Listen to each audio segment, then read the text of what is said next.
다 함께 찬송가 79장 찬송하겠습니다. 찬송가 79장입니다.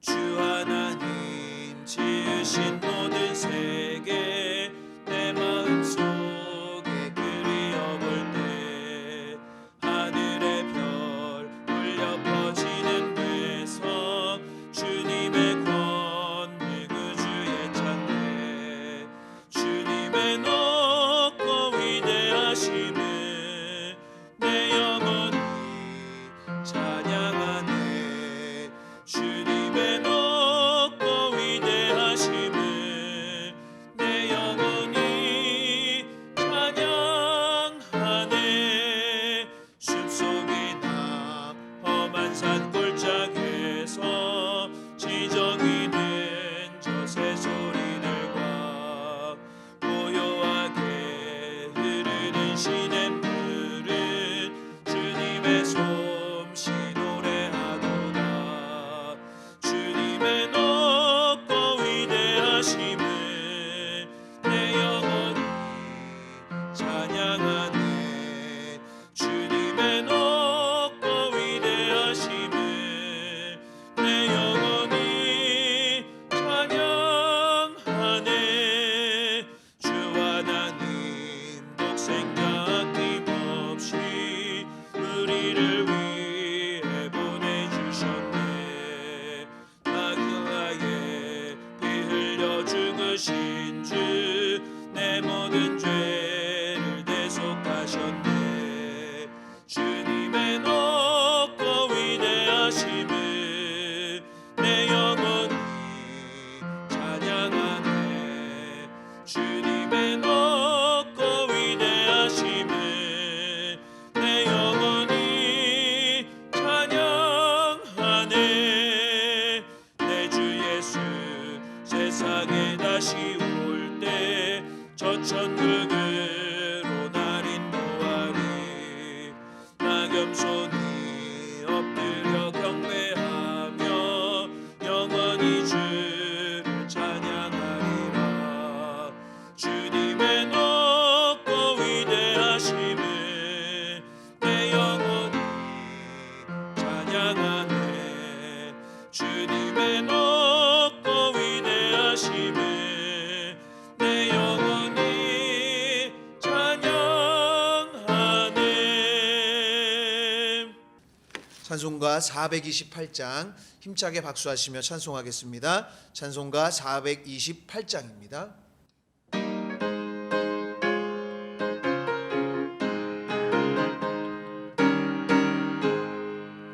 내 영혼에 햇빛 비치니 주 영광 찬란해 이 세상 어떤 빛보다 이 빛 더 빛나네 주의 영광 빛난 광채 내게 비춰 주시옵소서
성경 말씀은 구약 창세기 1장 1절에서 31절까지의 말씀입니다. 구약 창세기 1장 1절부터 31절까지의 말씀을 저와 여러분들이 한 절씩 교독하여 읽도록 하겠습니다. 태초에 하나님이 천지를 창조하시니라. 땅이 혼돈하고 공허하며 흑암이 깊음 위에 있고 하나님의 영은 수면 위에 운행하시니라. 하나님이 이르시되 빛이 있으라 하시니 빛이 있었고 빛이 하나님이 보시기에 좋았더라. 하나님이 빛과 어둠을 나누사 하나님이 빛을 낮이라 부르시고 어둠을 밤이라 부르시니라. 저녁이 되고 아침이 되니 이는 첫째 날이니라. 하나님이 이르시되 물 가운데 궁창이 있어 물과 물로 나뉘라 하시고 하나님이 궁창을 만드사 궁창 아래의 물과 궁창 위의 물로 나뉘게 하시니 그대로 되니라. 하나님이 궁창을 하늘이라 부르시니라. 저녁이 되고 아침이 되니 이는 둘째 날이니라. 하나님이 이르시되 천하의 물이 한 곳으로 모이고 묻이 드러나라 하시니 그대로 되니라. 하나님이 묻을 땅이라 부르시고 모인 물을 바다라 부르시니 하나님이 보시기에 좋았더라. 하나님이 이르시되 땅은 풀과 씨 맺는 채소와 각기 종류대로 씨 가진 열매 맺는 나무를 내라 하시니 그대로 되어 땅이 풀과 각기 종류대로 씨 맺는 채소와 각기 종류대로 씨 가진 열매 맺는 나무를 내니 하나님이 보시기에 좋았더라. 저녁이 되고 아침이 되니 이는 셋째 날이니라. 하나님이 이르시되 하늘의 궁창에 광명체들이 있어 낮과 밤을 나뉘게 하고 그것들로 징조와 계절과 날과 해를 이루게 하라. 또 광명체들이 하늘의 궁창에 있어 땅을 비추라 하시니 그대로 되니라.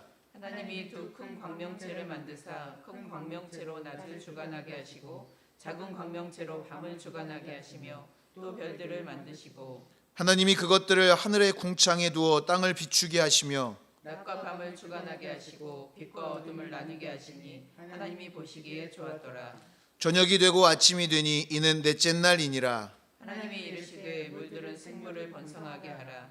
땅 위에 하늘의 궁창에는 새가 나르라 하시고 하나님이 큰 바다 짐승들과 물에서 번성하여 움직이는 모든 생물을 그 종류대로 날개 있는 모든 새를 그 종류대로 창조하시니 하나님이 보시기에 좋았더라. 하나님이 그들에게 복을 주시며 이르시되 생육하고 번성하여 여러 바닷물에 충만하라. 새들도 땅에 번성하라 하시니라. 저녁이 되고 아침이 되니 이는 다섯째 날이니라. 하나님이 이르시되 땅은 생물을 그 종류대로 내되 가축과 기는 것과 땅의 짐승을 종류대로 내라 하시니 그대로 되니라. 하나님이 땅의 짐승을 그 종류대로 가축을 그 종류대로 땅에 기는 모든 것을 그 종류대로 만드시니 하나님이 보시기에 좋았더라. 하나님이 이르시되 우리의 형상을 따라 우리의 모양대로 우리가 사람을 만들고 그들로 바다의 물고기와 하늘의 새와 가축과 온 땅과 땅에 기는 모든 것을 다스리게 하자 하시고 하나님이 자기 형상 곧 하나님의 형상대로 사람을 창조하시되 남자와 여자를 창조하시고 하나님이 그들에게 복을 주시며 하나님이 그들에게 이르시되 생육하고 번성하여 땅에 충만하라. 땅을 정복하라. 바다의 물고기와 하늘의 새와 땅에 움직이는 모든 생물을 다스리라 하시니라. 하나님이 이르시되 내가 온 지면에 씨 맺는 모든 채소와 씨 가진 열매 맺는 모든 나무를 너희에게 주노니 너희의 먹을거리가 되리라. 또 땅의 모든 짐승과 하늘의 모든 새와 생명이 있어 땅에 기는 모든 것에게는 내가 모든 푸른 풀을 먹을 거리로 주노라 하시니 그대로 되니라. 함께 보겠습니다. 하나님이 지으신 그 모든 것을 보시니 보시기에 심히 좋았더라. 저녁이 되고 아침이 되니 이는 여섯째 날이니라. 아멘. 할렐루야. 하나님의 은혜와 평강이 새벽을 깨우고 기도하며 예배하는 모든 분들과 함께 하시기를 주님의 이름으로 축원합니다. 종교와 과학은 오랜 역사를 통해 서로 대립하는 관계입니다. 종교는 과학을 이해하려 하지 않았고 믿음에 위배된다고 생각되는 과학적 사실들은 권력으로 탄압하기도 했습니다. 반면에 과학은 한계를 인정하지 않았고 과학으로는 설명할 수 없는 부분이 분명히 있음에도 종교를 부정했습니다. 오클라호마 대학의 물리학과 교수인 마이클 스트라우스는 신앙과 과학을 별개로 놓고 생각하던 사람이었습니다. 하지만 뉴턴이나 파스칼과 같이 신앙을 가졌던 유명한 과학자들을 통해 하나님의 존재에 대해서 과학적인 증거가 있는가라는 질문이 생겼고 최신의 과학적 사실들과 성경을 연구했습니다.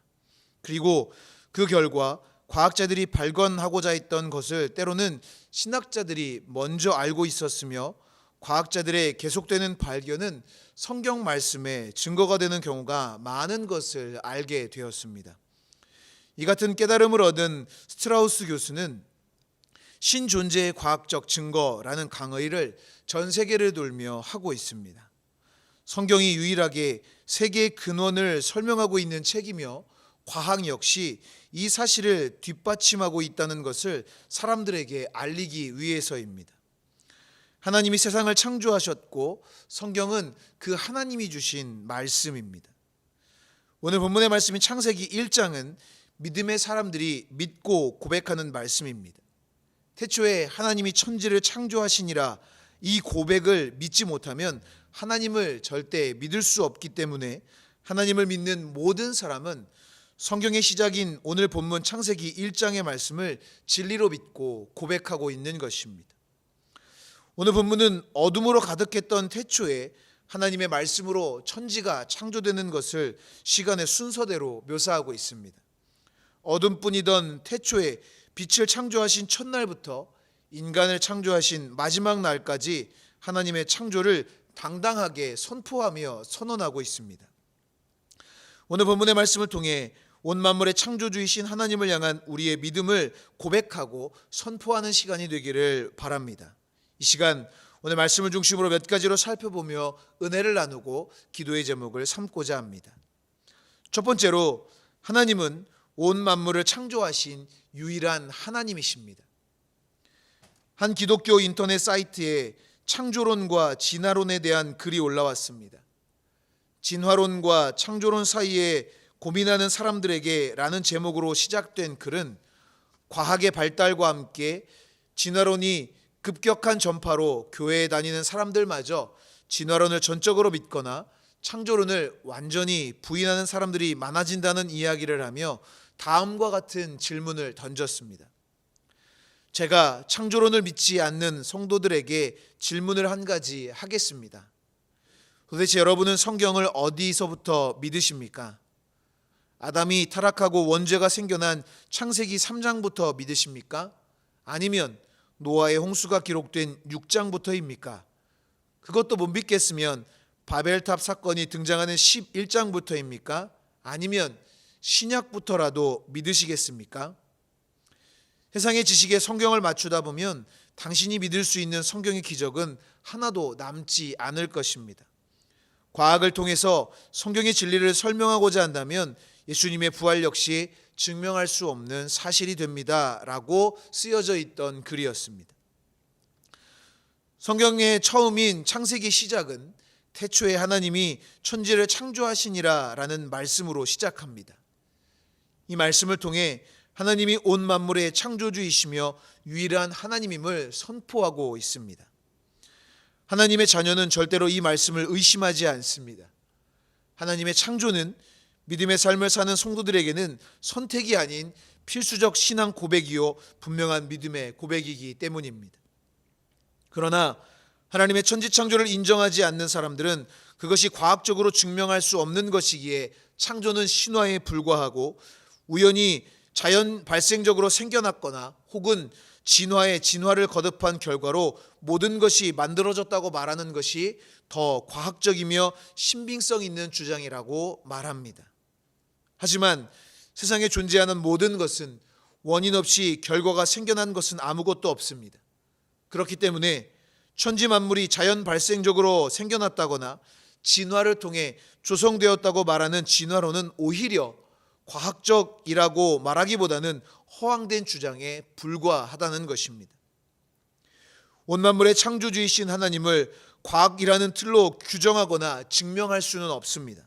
왜냐하면 하나님은 그 모든 것을 초월한 분이시기 때문입니다.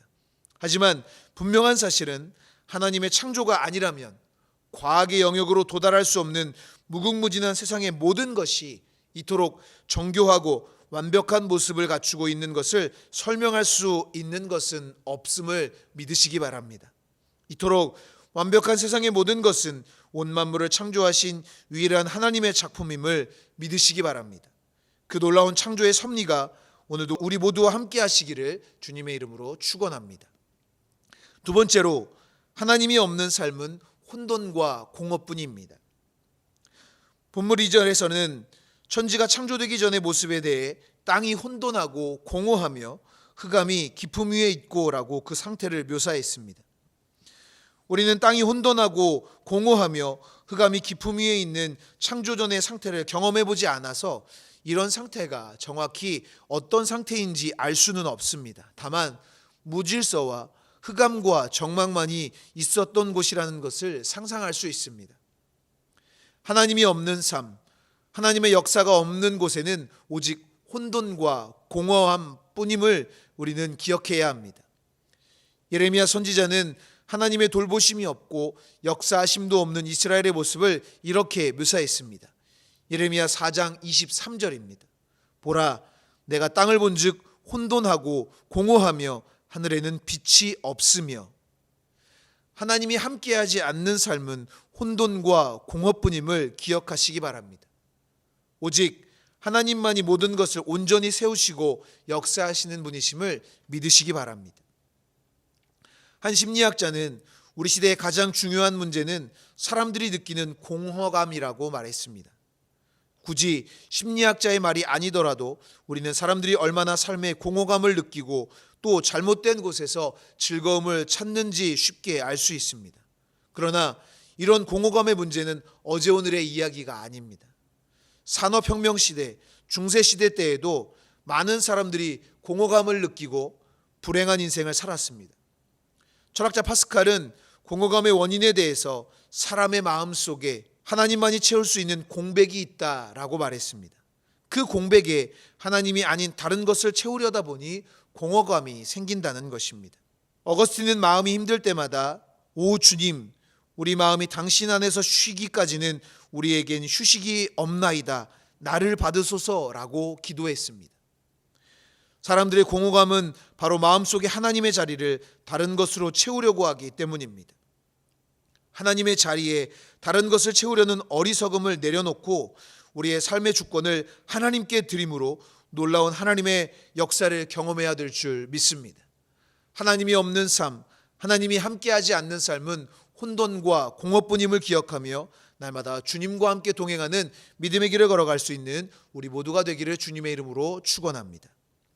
마지막으로 하나님은 질서 있게 운행하시는 분이십니다. 하나님에 의해 창조되기 전의 모습을 혼돈과 공허로 설명하고 있는데, 혼돈은 정돈되지 않은 무질서의 상태를 말하고 공허는 외적으로 볼 때 텅 비어 있는 상태를 말합니다. 즉 무질서 그 자체의 모습이었다는 것을 의미하는 것입니다. 하지만 하나님은 창조를 통해 모든 것에 질서를 만드셨습니다. 질서대로 순서대로 세상 만물을 창조하셨습니다. 그리고 그 모든 것들이 질서 정연하게 운행하도록 역사하십니다. 하나님이 정하신 법칙대로 계절의 변화가 이루어지고 사람의 성장 과정도 하나님이 정하신 질서대로 진행됩니다. 우주의 모든 것들은 한치의 오차 없이 질서 정연하게 자리 잡고 있음을 보게 됩니다. 하나님은 무질서의 하나님이 아니라 질서와 화평의 하나님이라고 말씀하고 있는 것입니다. 하지만 세상에는 하나님의 질서를 깨뜨리려는 수많은 시도가 계속되고 있습니다. 자녀가 부모와의 관계를 깨뜨리려고 하고 하나님의 창조 섭리대로 살아가지 않으려는 죄된 모습이 계속되고 있는 것을 보게 됩니다. 분명히 알아야 할 것은 인간 스스로 질서를 만들 수 없는 존재라는 사실입니다. 아무리 완벽한 질서를 만들어 놓은 것처럼 보여도 인간의 힘으로 그 질서를 유지하며 사는 것은 불가능합니다. 단적인 예로 편리한 삶을 위해 만들어진 자동차, 그리고 사고를 방지하기 위해 도로를 정비하고 신호체계를 만들고 완벽에 가까운 기술로 자동차를 만들어내지만 사고가 발생하지 않는 것은 아닙니다. 하지만 우주에 수놓아진 수많은 별들과 행성은 수를 셀 수 없이 많음에도 불구하고 질서가 깨지지 않은 채 완벽하게 운행되고 있는 것을 보면 하나님의 질서를 인정하지 않을 수 없게 되는 것입니다. 뉴욕 아카데미 원장을 지낸 과학자 크래시 모리스는 생명의 신비라는 책에서 하나님의 존재를 믿는 7가지 이유를 기록하였습니다. 그 가운데 지구의 자전 속도와 태양과의 거리만 가지고도 하나님을 믿을 수밖에 없다라고 그는 고백했습니다. 모든 만물을 창조하시되 질서 있게 운행하신 하나님을 믿고 의지하며 질서의 하나님의 자녀다운 복된 삶을 살아가는, 그래서 우리의 삶에 놀라운 하나님의 역사가 날마다 부어지는 은혜가 우리 모두에게 있어지시기를 주님의 이름으로 간절히 축원합니다. 기도하겠습니다. 온 만물의 창조주이신 하나님, 부족한 우리 삶에 찾아오셔서 보배롭고 존귀한 인생이 되게 하셨사오니 주님의 계획과 섭리하심에 따라 순종하며 살아가게 하여 주시옵소서. 이 시간 주님께 귀한 예물 구별하여 드린 손길 축복하시고 풍성히 채우시는 은혜를 경험케 하여 주시옵소서. 감사드리며 예수 그리스도의 이름으로 기도하옵나이다. 아멘. 하늘에 계신 우리 아버지여, 이름이 거룩히 여김을 받으시오며 나라가 임하시오며 뜻이 하늘에서 이루어진 것 같이 땅에서도 이루어지이다. 오늘 우리에게 일용할 양식을 주시옵고 우리가 우리에게 죄 지은 자를 사하여 준 것 같이 우리 죄를 사하여 주시옵고 우리를 시험에 들게 하지 마시옵고 다만 악에서 구하시옵소서. 나라와 권세와 영광이 아버지께 영원히 있사옵나이다. 아멘. 이 시간 공동의 기도 제목을 가지고 합심하여 기도하겠습니다. 먼저 오늘 우리에게 주신 말씀을 기억하며 각자 깨닫게 하시는 은혜를 따라서 함께 같이 기도하겠습니다. 나라와 민족을 위해서 기도하실 때 질병으로 인한 모든 어려움에서 이 나라를 건지시고 회복시켜 주시옵소서. 또한 이 민족이 하나 되는 통일의 날을 허락하여 주시옵소서. 기도하겠습니다. 교회를 위해서 기도하실 때 하나님이 지키시고 복주시는 재단 되기를 위해서 담임 목사님 신원의 강건하심과 성령 충만을 위해서 기도해 주시기 바랍니다. 가정과 자녀들을 위해 기도해 주시고 중보하며 기도하실 때 평안 중에 있는 환우들과 어려움 가운데 있는 성도들과 이웃들을 위해 중보하며 기도하겠습니다. 이 시간 다 함께 기도하겠습니다.